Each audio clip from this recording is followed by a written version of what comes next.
दोस्तों, इस संसार में कई बार ऐसी घटनाएं देखने को मिलती हैं कि यकीन करना मुश्किल हो जाता है कि सच में ऐसा हुआ है या नहीं, मगर फिर भी हमें मानना पड़ता है। भगवान चाहे तो सब कुछ हो सकता है। नमस्कार, मैं हूं दीपिका और स्वागत करती हूं आपका दीपिका स्पीयर बॉक्स में। दोस्तों, ये बात है उस समय की जब लोग सड़कों पर प्याऊ बनवा दिया करते थे। एक बार एक प्याऊ जिसे बुढ़िया चलाया करती थी, उसके बेटे का नाम रमेश था जो शहर में रहा करता था और इसी कारण बुढ़िया घर में अकेली ही रहती थी। एक दिन रमेश का दोस्त जिसका नाम राजेश था अपनी बेटी नंदिनी के साथ उधर से गुजर रहा था। कुछ देर वहां रुककर वापस अपने घर लौट गया। उसी रात वो दोनों रमेश के घर उसकी बेटी के जन्मदिन पर जाते हैं। वहां एक डरावनी घटना घटी। नंदिनी को अचानक ही भयानक गुस्सा आ जाता है और वो बुढ़िया के बेटे रमेश पर चीखने चिल्लाने लगती है। पत्नी और बेटी के मुंह में पड़कर माँ को भूल गया निर्दयी। इतना भी जानने की कोशिश नहीं की कि माँ किस हालत में है, जिंदा भी है कि मर गई। इतना कहकर नंदिनी की आंखें अंगारों से लाल लाल जलने लगी और उसका गुस्सा बहुत ज्यादा बढ़ गया। वो आसपास रखी चीजों को उठा उठा कर इधर उधर फेंकने लगी। वहां मौजूद सारे लोग डर कर इधर उधर भागने लगते हैं। नंदिनी के पिता समझ जाते हैं कि जरूर उनकी बेटी के शरीर में कोई भूत प्रेतनी घुस बैठी है और उसी के असर में वो ये सब कुछ कर रही है। मगर रमेश की माँ से तो वो दिन में ही मिले थे और वो जिंदा है। यही सोचकर उन्हें यकीन हो जाता है कि नंदिनी के शरीर में रमेश की माँ की आत्मा नहीं हो सकती और इसी कारण वो रमेश से भी कहते हैं, भाई रमेश, तुम्हारी माँ तो जिंदा है और आज ही के दिन मेरी उनसे बात हुई थी। जरूर नंदिनी के शरीर में कोई और प्रेतनी घुसकर तुम्हारी माँ होने का दावा कर रही है।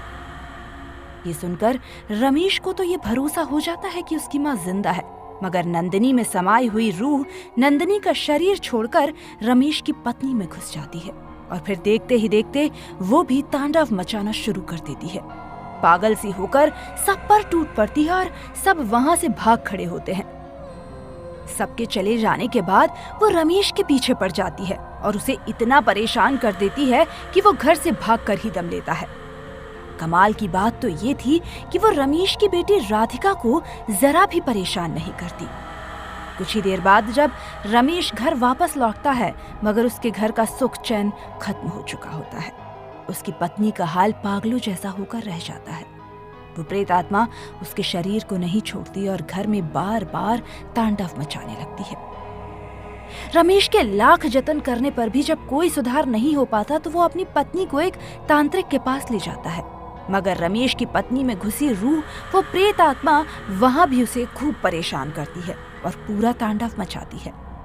आखिर तांत्रिक भी उस पर काबू कर ही लेता है और फिर उससे सवाल जवाब करने लगता है। उसके जवाबों से सच सामने आ जाता है। वो रमेश की मरी हुई माँ ही थी जो 2 महीने पहले ही मर चुकी थी और घर में सड़ रही उसकी लाश दाह संस्कार के लिए तरस रही थी। अपने बेटे और उसके बच्चों को देखने भर के लिए वो मरने के बाद भी रोज वैसे ही प्याऊ लगाने पर मजबूर थी जैसे पहले लगाया करती थी। तांत्रिक को अपना ये दुखड़ा सुनाने के बाद वो तड़पती आत्मा खूब बिलख बिलख कर रोती है और फिर रमेश की पत्नी का शरीर छोड़कर कहीं गायब हो जाती है। बाद में जब रमेश और उसकी पत्नी पीपल वाली प्याऊ पर बने मकान पर जाकर देखते हैं तो दंग रह जाते हैं, क्योंकि उस आत्मा की बताई एक एक बात सच थी और वो रमेश की माँ की तड़पती हुई आत्मा ही थी जो अपने एहसान फरामोश बेटे को उसका फर्ज और धर्म याद दिलाने के लिए उसके पास आई थी, जिसे वो सांसारिक मोह और स्वार्थ में पड़कर भूल गया था। दोस्तों, ये तो सिर्फ एक कहानी थी। संसार में ऐसे कई लोग हैं जो अपने पत्नी या अपने करियर के चलते अपने माँ बाप की खबर तक नहीं लेते। आपको क्या लगता है, हमें कमेंट बॉक्स में जरूर बताएं। वीडियो और स्टोरी पसंद आई हो तो इसे लाइक करना ना भूलें। हमारे चैनल पर नए हैं तो इसे सब्सक्राइब करें और साथ ही बेल आइकन दबा लें ताकि ऐसी ही वीडियोस सबसे पहले आप देख सकें। धन्यवाद।